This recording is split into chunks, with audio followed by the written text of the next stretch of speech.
Hello, this is Jane Goodall with a message for Earth Day 2025. There's one really urgent message that I want to share on this day. I urge everyone to treat every day of the year as Earth Day. Planet Earth is the only home we shall ever know, yet we are relentlessly harming it. We're destroying forests, woodlands, wetlands, peatlands, savannas, prairies, and all the other ecosystems I haven't mentioned. We're polluting rivers, lakes, and oceans. We're emitting greenhouse gases that are causing temperatures to rise, which lead to changing weather patterns, with more hurricanes, typhoons, floods, droughts, heat waves, and forest fires that may destroy our homes. We're in the midst of the sixth great extinction of plant and animal life.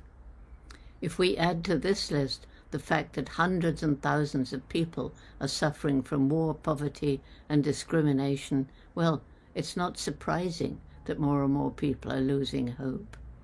So people ask me if I really have hope for our future.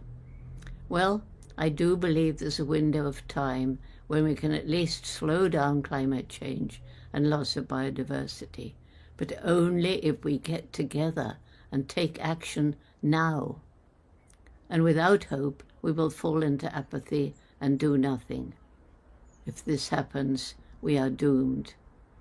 So let me share my reasons for hope. Probably many of you already know them.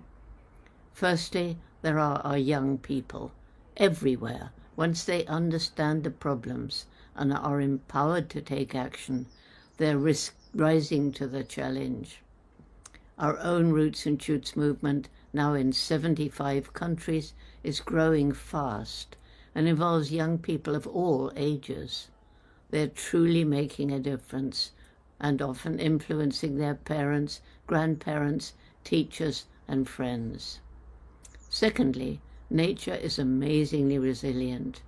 I've seen so many places that we've totally destroyed where nature has taken over again when given time, and perhaps some help, sometimes from Roots and Shoots young people.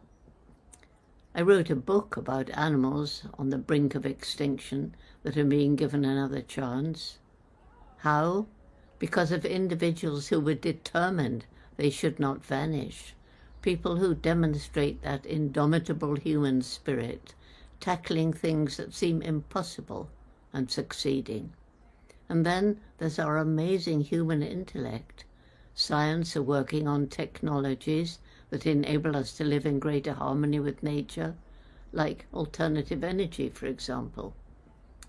Perhaps some of you are thinking, how does this affect me? What can I do about these things? And if that's the case, I say to you that every day you live, you make some impact on the world, and you can choose what sort of impact you make. You can remember to turn off lights.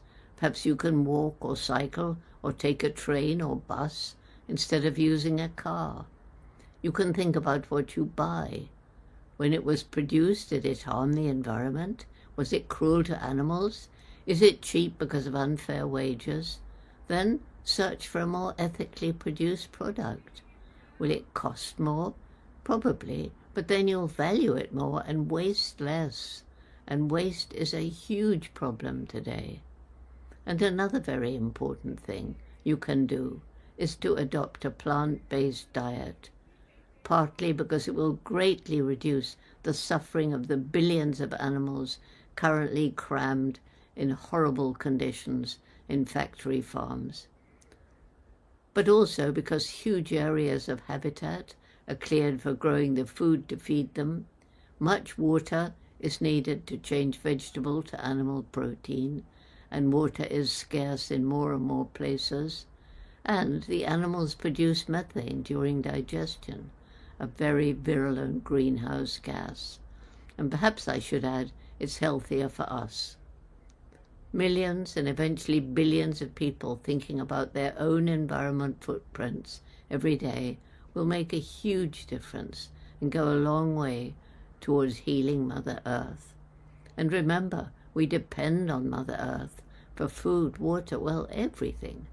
So for the sake of our children and all future generations, and for the sake of Mother Earth, please start today, not only on this Earth Day 2025, but on all the days that lie ahead. Thank you for helping to make a difference.